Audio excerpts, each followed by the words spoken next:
Setelah Yesus selesai berpesan kepada ke-12 muridnya, pergilah ia dari sana untuk mengajar dan memberitakan Injil di dalam kota-kota mereka. Matius 11 ayat 1-19. Di dalam penjara Yohanes mendengar tentang pekerjaan Kristus. Lalu menyuruh murid-muridnya bertanya kepadanya, "Engkaukah yang akan datang itu atau haruskah kami menantikan orang lain?"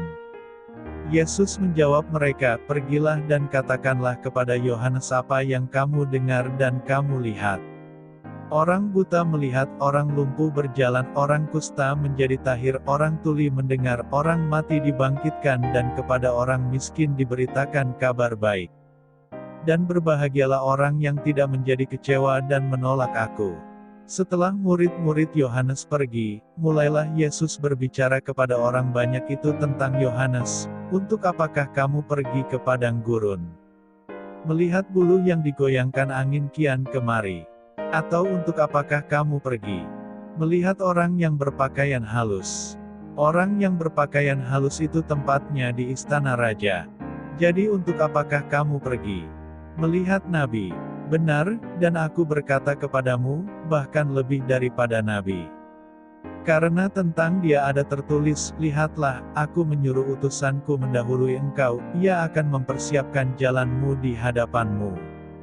Aku berkata kepadamu, sesungguhnya di antara mereka yang dilahirkan oleh perempuan tidak pernah tampil seorang yang lebih besar daripada Yohanes Pembaptis, namun yang terkecil dalam kerajaan sorga lebih besar daripadanya. Sejak tampilnya Yohanes Pembaptis hingga sekarang, kerajaan sorga diserong dan orang yang menyerongnya mencoba menguasainya. Sebab semua nabi dan kitab Taurat bernubuat hingga tampilnya Yohanes. Dan, jika kamu mau menerimanya, ialah Elia yang akan datang itu. Siapa bertelinga, hendaklah ia mendengar. Dengan apakah akan kuumpamakan angkatan ini? Mereka itu seumpama anak-anak yang duduk di pasar dan berseru kepada teman-temannya. Kami meniup seruling bagimu, tetapi kamu tidak menari, kami menyanyikan kidung duka, tetapi kamu tidak berkabung. Karena Yohanes datang, ia tidak makan, dan tidak minum, dan mereka berkata, ia kerasukan setan. Kemudian anak manusia datang, ia makan dan minum, dan mereka berkata, lihatlah, ia seorang pelahap dan peminum, sahabat pemungut cukai dan orang berdosa. Tetapi hikmat Allah dibenarkan oleh perbuatannya.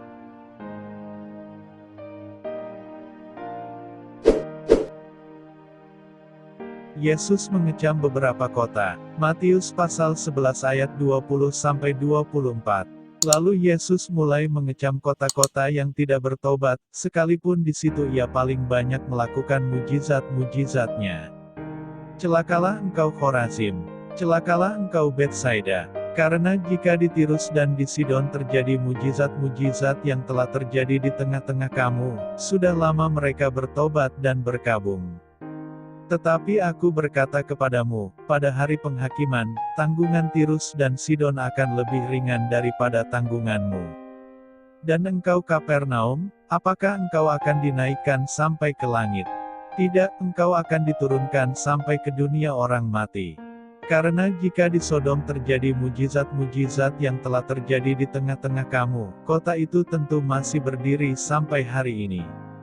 Tetapi aku berkata kepadamu, pada hari penghakiman, tanggungan negeri Sodom akan lebih ringan daripada tanggunganmu.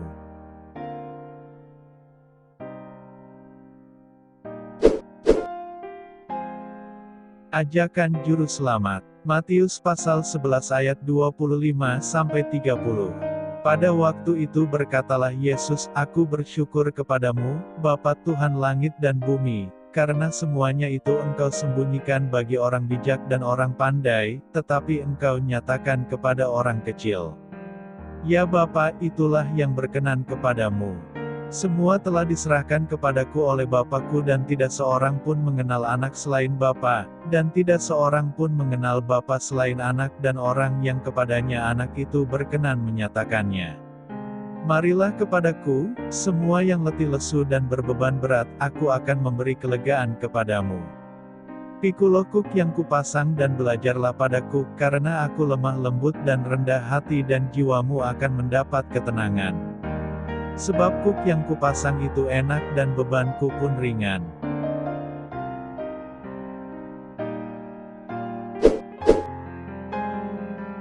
Murid-murid memetik gandum pada hari Sabat. Matius pasal 12 ayat 1-8. Pada waktu itu, pada hari Sabat, Yesus berjalan di ladang gandum. Karena lapar, murid-muridnya memetik bulir gandum dan memakannya. Melihat itu, berkatalah orang-orang Farisi kepadanya, "Lihatlah, murid-muridmu berbuat sesuatu yang tidak diperbolehkan pada hari Sabat." Tetapi jawab Yesus kepada mereka, "Tidakkah kamu baca apa yang dilakukan Daud, ketika ia dan mereka yang mengikutinya lapar? Bagaimana ia masuk ke dalam rumah Allah dan bagaimana mereka makan roti sajian yang tidak boleh dimakan, baik olehnya maupun oleh mereka yang mengikutinya, kecuali oleh imam-imam. Atau tidakkah kamu baca dalam kitab Taurat, bahwa pada hari-hari Sabat, imam-imam melanggar hukum Sabat di dalam bait Allah, namun tidak bersalah? Aku berkata kepadamu, di sini ada yang melebihi bait Allah. Jika memang kamu mengerti maksud firman ini, yang kukehendaki ialah belas kasihan dan bukan persembahan, tentu kamu tidak menghukum orang yang tidak bersalah. Karena Anak Manusia adalah Tuhan atas hari Sabat."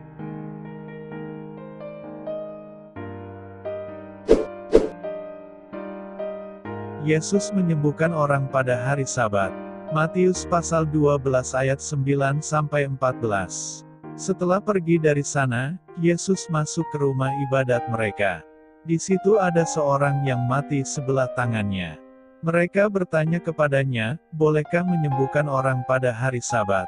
Maksud mereka ialah supaya dapat mempersalahkan dia. Tetapi Yesus berkata kepada mereka, "Jika seorang dari antara kamu mempunyai seekor domba dan domba itu terjatuh ke dalam lubang pada hari Sabat, tidakkah ia akan menangkapnya dan mengeluarkannya? Bukankah manusia jauh lebih berharga daripada domba? Karena itu boleh berbuat baik pada hari Sabat." Lalu kata Yesus kepada orang itu, "Ulurkanlah tanganmu." Dan ia mengulurkannya, maka pulihlah tangannya itu, dan menjadi sehat seperti tangannya yang lain. Lalu keluarlah orang-orang Farisi itu dan bersekongkol untuk membunuh dia.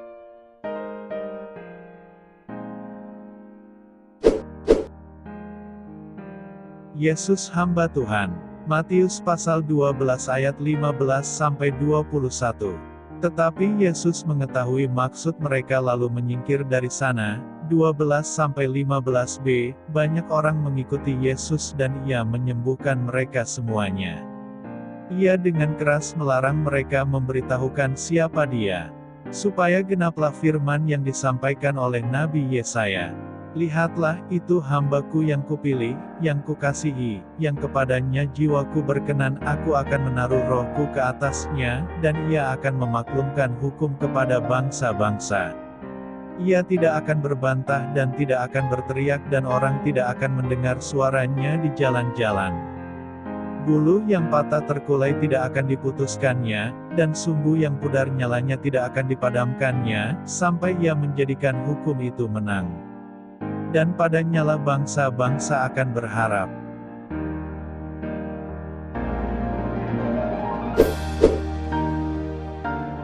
Yesus dan Belzebul. Matius pasal 12 ayat 22-37. Kemudian dibawalah kepada Yesus seorang yang kerasukan setan. Orang itu buta dan bisu, lalu Yesus menyembuhkannya, sehingga si bisu itu berkata-kata dan melihat. Maka takjublah sekalian orang banyak itu, katanya, "Ia ini agaknya anak Daud." Tetapi ketika orang Farisi mendengarnya, mereka berkata, "Dengan Belzebul, penghulu setan, ia mengusir setan." Tetapi Yesus mengetahui pikiran mereka lalu berkata kepada mereka, "Setiap kerajaan yang terpecah-pecah pasti binasa dan setiap kota atau rumah tangga yang terpecah-pecah tidak dapat bertahan.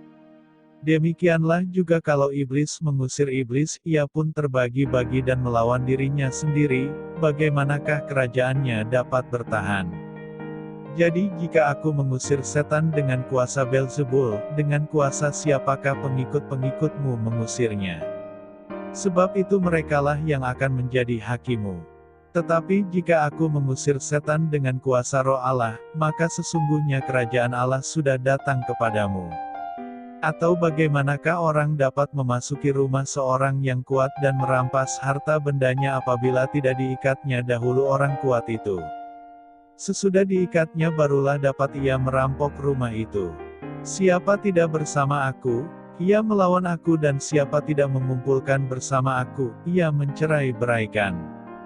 Sebab itu aku berkata kepadamu, segala dosa dan hujat manusia akan diampuni, tetapi hujat terhadap Roh Kudus tidak akan diampuni. Apabila seorang mengucapkan sesuatu menentang Anak Manusia, ia akan diampuni, tetapi jika ia menentang Roh Kudus, ia tidak akan diampuni, di dunia ini tidak, dan di dunia yang akan datang pun tidak. Jikalau suatu pohon kamu katakan baik, maka baik pula buahnya, jikalau suatu pohon kamu katakan tidak baik, maka tidak baik pula buahnya. Sebab dari buahnya pohon itu dikenal. Hai kamu keturunan ular beludak, bagaimanakah kamu dapat mengucapkan hal-hal yang baik, sedangkan kamu sendiri jahat? Karena yang diucapkan mulut meluap dari hati. Orang yang baik mengeluarkan hal-hal yang baik dari perbendaharaannya yang baik, dan orang yang jahat mengeluarkan hal-hal yang jahat dari perbendaharaannya yang jahat. Tetapi aku berkata kepadamu, setiap kata sia-sia yang diucapkan orang harus dipertanggungjawabkannya pada hari penghakiman. Karena menurut ucapanmu engkau akan dibenarkan, dan menurut ucapanmu pula engkau akan dihukum.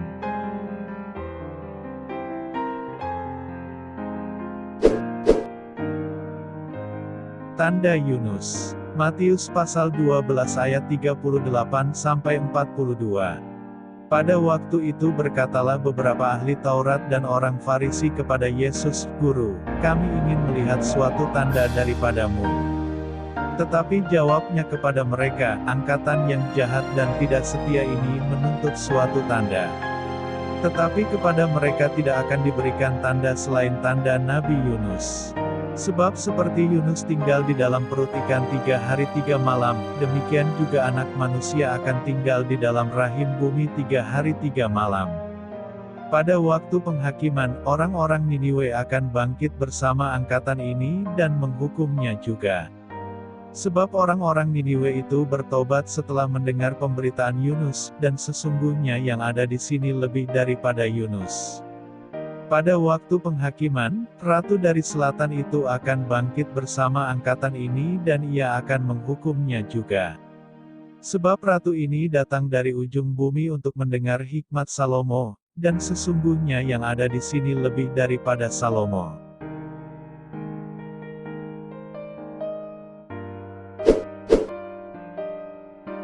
Kembalinya roh jahat. Matius pasal 12 ayat 43-45.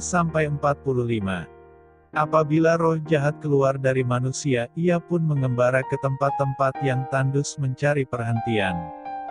Tetapi ia tidak mendapatnya. Lalu ia berkata, "Aku akan kembali ke rumah yang telah kutinggalkan itu."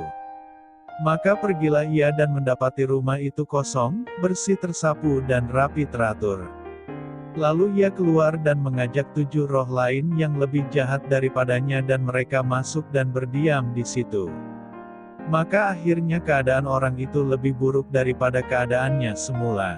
Demikian juga akan berlaku atas angkatan yang jahat ini.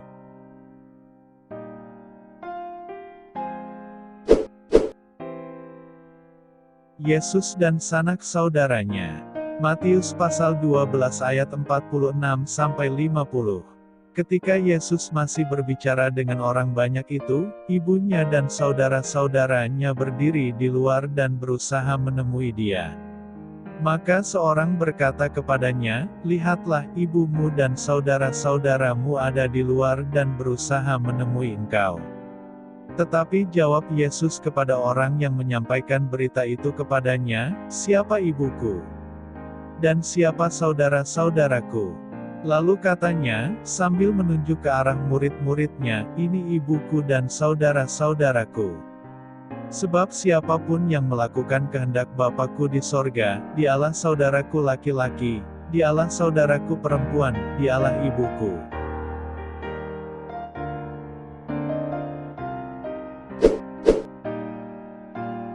Perumpamaan tentang seorang penabur.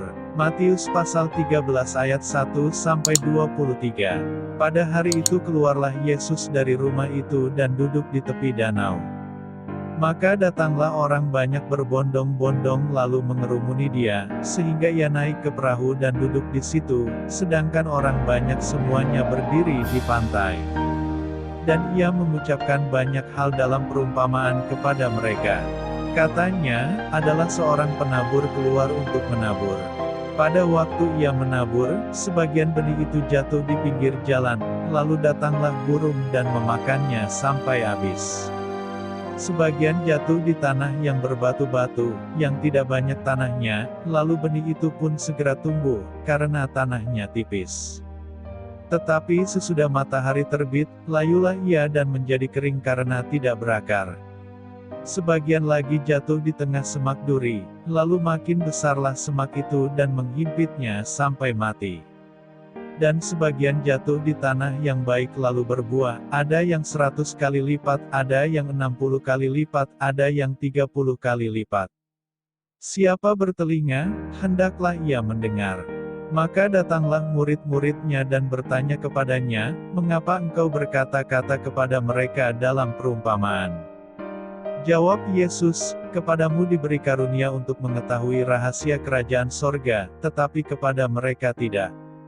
Karena siapa yang mempunyai, kepadanya akan diberi, sehingga ia berkelimpahan, tetapi siapa yang tidak mempunyai, apapun juga yang ada padanya akan diambil daripadanya. Itulah sebabnya aku berkata-kata dalam perumpamaan kepada mereka, karena sekalipun melihat, mereka tidak melihat dan sekalipun mendengar, mereka tidak mendengar dan tidak mengerti. Maka pada mereka genaplah nubuat Yesaya, yang berbunyi, kamu akan mendengar dan mendengar, namun tidak mengerti, kamu akan melihat dan melihat, namun tidak menanggap. Sebab hati bangsa ini telah menebal, dan telinganya berat mendengar, dan matanya melekat tertutup, supaya jangan mereka melihat dengan matanya dan mendengar dengan telinganya dan mengerti dengan hatinya, lalu berbalik sehingga aku menyembuhkan mereka. Tetapi berbahagialah matamu karena melihat dan telingamu karena mendengar. Sebab aku berkata kepadamu, sesungguhnya banyak nabi dan orang benar ingin melihat apa yang kamu lihat, tetapi tidak melihatnya, dan ingin mendengar apa yang kamu dengar, tetapi tidak mendengarnya.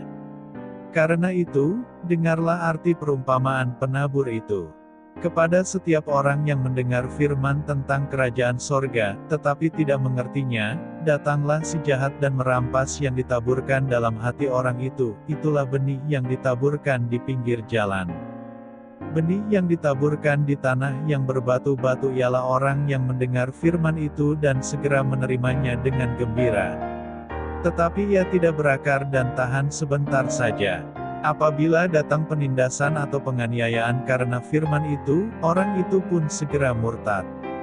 Yang ditaburkan di tengah semak duri ialah orang yang mendengar firman itu, lalu kekhawatiran dunia ini dan tipu daya kekayaan menghimpit firman itu sehingga tidak berbuah. Yang ditaburkan di tanah yang baik ialah orang yang mendengar firman itu dan mengerti, dan karena itu ia berbuah, ada yang 100 kali lipat, ada yang 60 kali lipat, ada yang 30 kali lipat.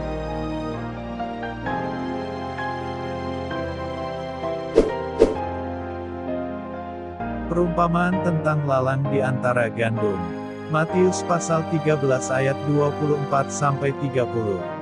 Yesus membentangkan suatu perumpamaan lain lagi kepada mereka, katanya, hal kerajaan sorga itu seumpama orang yang menaburkan benih yang baik di ladangnya. Tetapi pada waktu semua orang tidur, datanglah musuhnya menaburkan benih lalang di antara gandum itu, lalu pergi. Ketika gandum itu tumbuh dan mulai berbulir, nampak jugalah lalang itu. Maka datanglah hamba-hamba tuan ladang itu kepadanya dan berkata, Tuan, bukankah benih baik, yang Tuan taburkan di ladang Tuan? Dari manakah lalang itu? Jawab tuan itu, seorang musuh yang melakukannya. Lalu berkatalah hamba-hamba itu kepadanya, "Jadi maukah Tuan supaya kami pergi mencabut lalang itu?" Tetapi ia berkata, "Jangan, sebab mungkin gandum itu ikut tercabut pada waktu kamu mencabut lalang itu. Biarkanlah keduanya tumbuh bersama sampai waktu menuai. Pada waktu itu aku akan berkata kepada para penuai, kumpulkanlah dahulu lalang itu dan ikatlah berberkas-berkas untuk dibakar, kemudian kumpulkanlah gandum itu ke dalam lumbungku."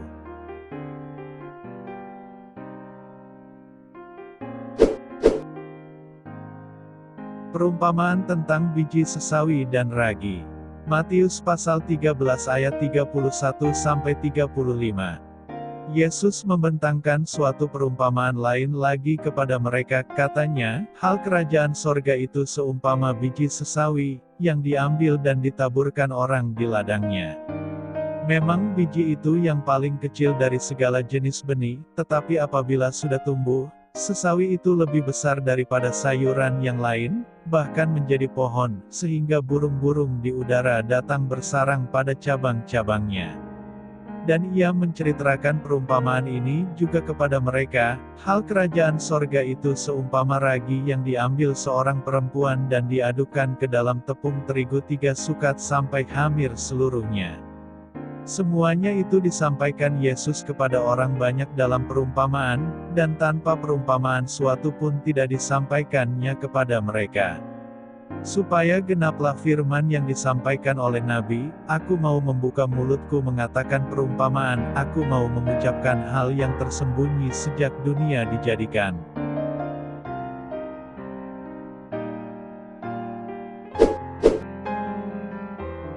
Penjelasan perumpamaan tentang lalang di antara gandum. Matius pasal 13 ayat 36-43. Maka Yesus pun meninggalkan orang banyak itu, lalu pulang. Murid-muridnya datang dan berkata kepadanya, "Jelaskanlah kepada kami perumpamaan tentang lalang di ladang itu." Ia menjawab, katanya, "Orang yang menaburkan benih baik ialah Anak Manusia. Ladang ialah dunia. Benih yang baik itu anak-anak kerajaan dan lalang anak-anak si jahat. Musuh yang menaburkan benih lalang ialah iblis. Waktu menuai ialah akhir zaman dan para penuai itu malaikat. Maka seperti lalang itu dikumpulkan dan dibakar dalam api, demikian juga pada akhir zaman. Anak Manusia akan menyuruh malaikat-malaikatnya dan mereka akan mengumpulkan segala sesuatu yang menyesatkan dan semua orang yang melakukan kejahatan dari dalam kerajaannya. Semuanya akan dicampakkan ke dalam dapur api, di sanalah akan terdapat ratapan dan kertakan gigi. Pada waktu itulah orang-orang benar akan bercahaya seperti matahari dalam kerajaan Bapa mereka. Siapa bertelinga, hendaklah ia mendengar."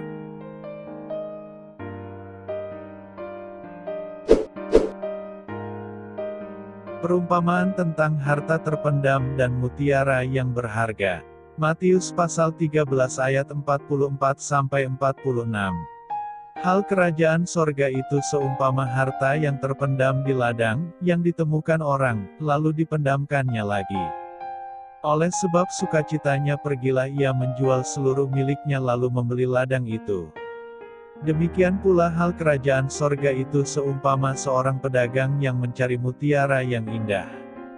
Setelah ditemukannya mutiara yang sangat berharga, ia pun pergi menjual seluruh miliknya lalu membeli mutiara itu.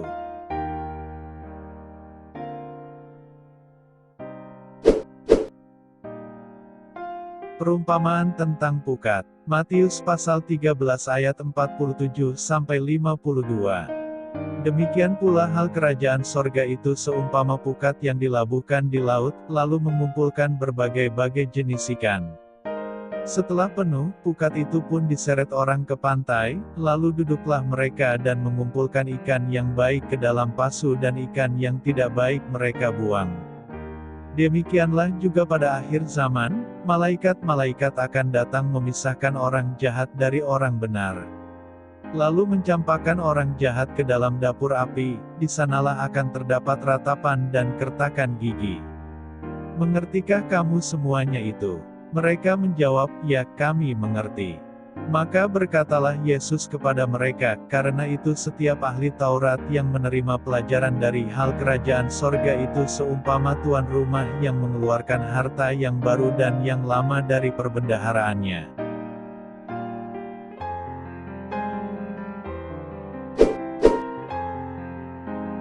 Yesus ditolak di Nazaret. Matius pasal 13 ayat 53-58. Setelah Yesus selesai menceritakan perumpamaan-perumpamaan itu, ia pun pergi dari situ. Setibanya di tempat asalnya, Yesus mengajar orang-orang di situ di rumah ibadat mereka. Maka takjublah mereka dan berkata, dari mana diperolehnya hikmat itu dan kuasa untuk mengadakan mujizat-mujizat itu? Bukankah ia ini anak tukang kayu? Bukankah ibunya bernama Maria dan saudara-saudaranya, Yakobus, Yusuf, Simon dan Yudas? Dan bukankah saudara-saudaranya perempuan semuanya ada bersama kita? Jadi dari mana diperolehnya semuanya itu? Lalu mereka kecewa dan menolak dia. Maka Yesus berkata kepada mereka, seorang nabi dihormati di mana-mana, kecuali di tempat asalnya sendiri dan di rumahnya. Dan karena ketidakpercayaan mereka, tidak banyak mujizat diadakannya di situ.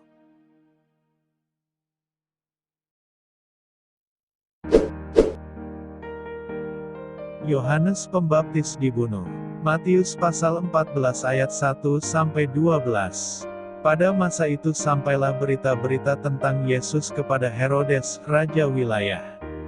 Lalu ia berkata kepada pegawai-pegawainya, inilah Yohanes Pembaptis, ia sudah bangkit dari antara orang mati dan itulah sebabnya kuasa-kuasa itu bekerja di dalamnya. Sebab memang Herodes telah menyuruh menangkap Yohanes, membelenggunya dan memenjarakannya, berhubung dengan peristiwa Herodias, istri Filipus saudaranya. Karena Yohanes pernah menegurnya, katanya, tidak halal engkau mengambil Herodias. Herodes ingin membunuhnya, tetapi ia takut akan orang banyak yang memandang Yohanes sebagai nabi. Tetapi pada hari ulang tahun Herodes, menarilah anak perempuan Herodias di tengah-tengah mereka dan menyukakan hati Herodes. Sehingga Herodes bersumpah akan memberikan kepadanya apa saja yang dimintanya. Maka setelah dihasut oleh ibunya, anak perempuan itu berkata, berikanlah aku di sini kepala Yohanes Pembaptis di sebuah talam. Lalu sedihlah hati raja, tetapi karena sumpahnya dan karena tamu-tamunya diperintahkannya juga untuk memberikannya. Disuruhnya memenggal kepala Yohanes di penjara. Dan kepala Yohanes itu pun dibawa orang di sebuah talam, lalu diberikan kepada gadis itu dan ia membawanya kepada ibunya. Kemudian datanglah murid-murid Yohanes Pembaptis mengambil mayatnya dan menguburkannya. Lalu pergilah mereka memberitahukannya kepada Yesus.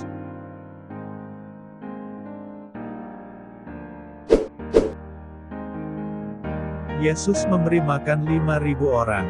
Matius pasal 14 ayat 13-21. Setelah Yesus mendengar berita itu menyingkirlah ia dari situ, dan hendak mengasingkan diri dengan perahu ke tempat yang sunyi. Tetapi orang banyak mendengarnya dan mengikuti dia dengan mengambil jalan darat dari kota-kota mereka.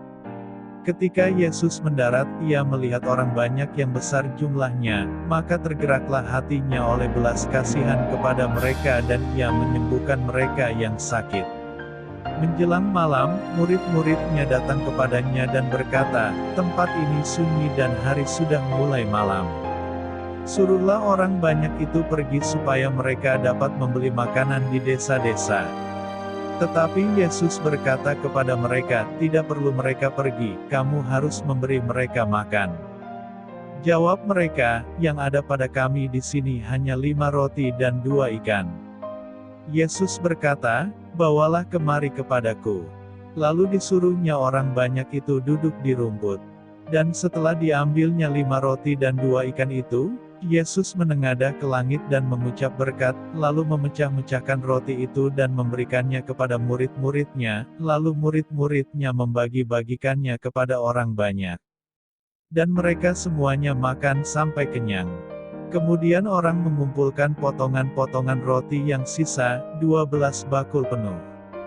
Yang ikut makan kira-kira 5.000 laki-laki, tidak termasuk perempuan dan anak-anak.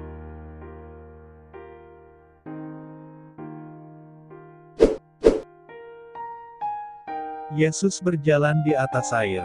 Matius pasal 14 ayat 22-33. Sesudah itu Yesus segera memerintahkan murid-muridnya naik ke perahu dan mendahuluinya ke seberang, sementara itu ia menyuruh orang banyak pulang. Dan setelah orang banyak itu disuruhnya pulang, Yesus naik ke atas bukit untuk berdoa seorang diri. Ketika hari sudah malam, ia sendirian di situ.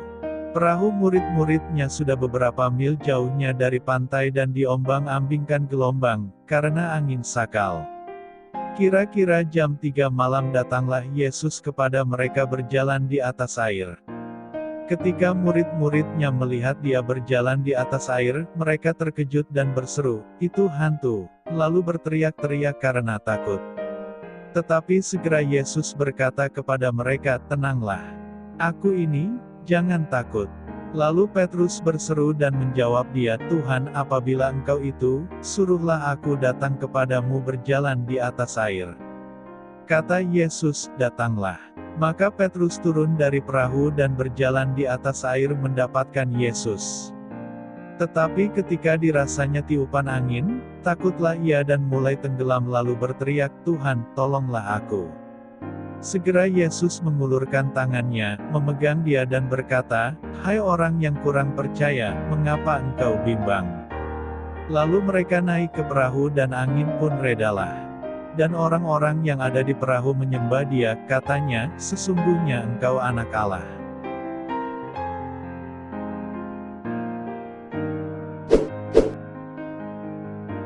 Yesus menyembuhkan orang-orang sakit di Genesaret. Matius pasal 14 ayat 34-36. Setibanya di seberang mereka mendarat di Genesaret. Ketika Yesus dikenal oleh orang-orang di tempat itu, mereka memberitahukannya ke seluruh daerah itu. Maka semua orang yang sakit dibawa kepadanya.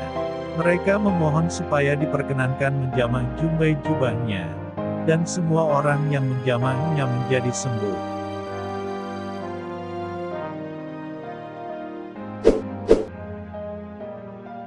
Perintah Allah dan adat istiadat Yahudi. Matius pasal 15 ayat 1-20. Kemudian datanglah beberapa orang Farisi dan ahli Taurat dari Yerusalem kepada Yesus dan berkata, "Mengapa murid-muridmu melanggar adat istiadat nenek moyang kita? Mereka tidak membasuh tangan sebelum makan." Tetapi jawab Yesus kepada mereka, "Mengapa kamu pun melanggar perintah Allah demi adat istiadat nenek moyangmu? Sebab Allah berfirman, 'Hormatilah ayahmu dan ibumu,' dan lagi, 'Siapa yang mengutuki ayahnya atau ibunya pasti dihukum mati.' Tetapi kamu berkata, 'Barang siapa berkata kepada bapaknya atau kepada ibunya, apa yang ada padaku yang dapat digunakan untuk pemeliharaanmu, sudah digunakan untuk persembahan kepada Allah.' Orang itu tidak wajib lagi menghormati bapaknya atau ibunya. Dengan demikian firman Allah kamu nyatakan tidak berlaku demi adat istiadatmu sendiri. Hai orang-orang munafik, benarlah nubuat Yesaya tentang kamu. Bangsa ini memuliakan aku dengan bibirnya, padahal hatinya jauh daripadaku. Percuma mereka beribadah kepadaku, sedangkan ajaran yang mereka ajarkan ialah perintah manusia." Lalu Yesus memanggil orang banyak dan berkata kepada mereka, "Dengar dan camkanlah, bukan yang masuk ke dalam mulut yang menajiskan orang, melainkan yang keluar dari mulut, itulah yang menajiskan orang." Maka datanglah murid-muridnya dan bertanya kepadanya, "Engkau tahu bahwa perkataanmu itu telah menjadi batu sandungan bagi orang-orang Farisi?" Jawab Yesus, "Setiap tanaman yang tidak ditanam oleh Bapa-Ku yang di sorga akan dicabut dengan akar-akarnya. Biarkanlah mereka itu. Mereka orang buta yang menuntun orang buta. Jika orang buta menuntun orang buta, pasti keduanya jatuh ke dalam lubang." Lalu Petrus berkata kepadanya, "Jelaskanlah perumpamaan itu kepada kami." Jawab Yesus, "Kamu pun masih belum dapat memahaminya. Tidak tahukah kamu bahwa segala sesuatu yang masuk ke dalam mulut turun ke dalam perut lalu dibuang di jamban? Tetapi apa yang keluar dari mulut berasal dari hati dan itulah yang menajiskan orang. Karena dari hati timbul segala pikiran jahat, pembunuhan, perzinahan, percabulan, pencurian, sumpah palsu dan hujat. Itulah yang menajiskan orang. Tetapi makan dengan tangan yang tidak dibasuh tidak menajiskan orang.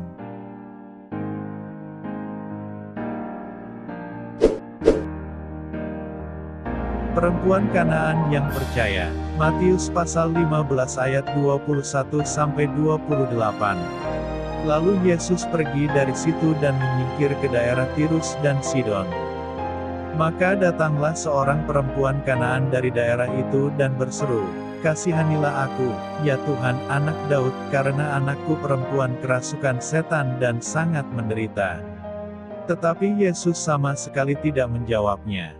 Lalu murid-muridnya datang dan meminta kepadanya, "Suruhlah ia pergi, ia mengikuti kita," dengan berteriak-teriak. Jawab Yesus, "Aku diutus hanya kepada domba-domba yang hilang dari umat Israel." Tetapi perempuan itu mendekat dan menyembah Dia sambil berkata, "Tuhan, tolonglah aku." Tetapi Yesus menjawab, "Tidak patut mengambil roti yang disediakan bagi anak-anak dan melemparkannya kepada anjing." Kata perempuan itu, "Benar Tuhan, namun anjing itu makan remah-remah yang jatuh dari meja tuannya." Maka Yesus menjawab dan berkata kepadanya, "Hai ibu, besar imanmu, maka jadilah kepadamu seperti yang kau kehendaki." Dan seketika itu juga anaknya sembuh.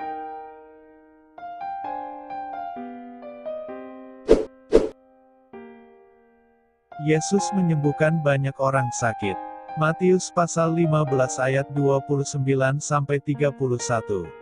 Setelah meninggalkan daerah itu, Yesus menyusur pantai Danau Galilea dan naik ke atas bukit lalu duduk di situ. Kemudian orang banyak berbondong-bondong datang kepadanya membawa orang lumpuh, orang timpang, orang buta, orang bisu dan banyak lagi yang lain, lalu meletakkan mereka pada kaki Yesus dan Ia menyembuhkan mereka semuanya. Maka takjublah orang banyak itu melihat orang bisu berkata-kata, orang timpang sembuh, orang lumpuh berjalan, orang buta melihat, dan mereka memuliakan Allah Israel.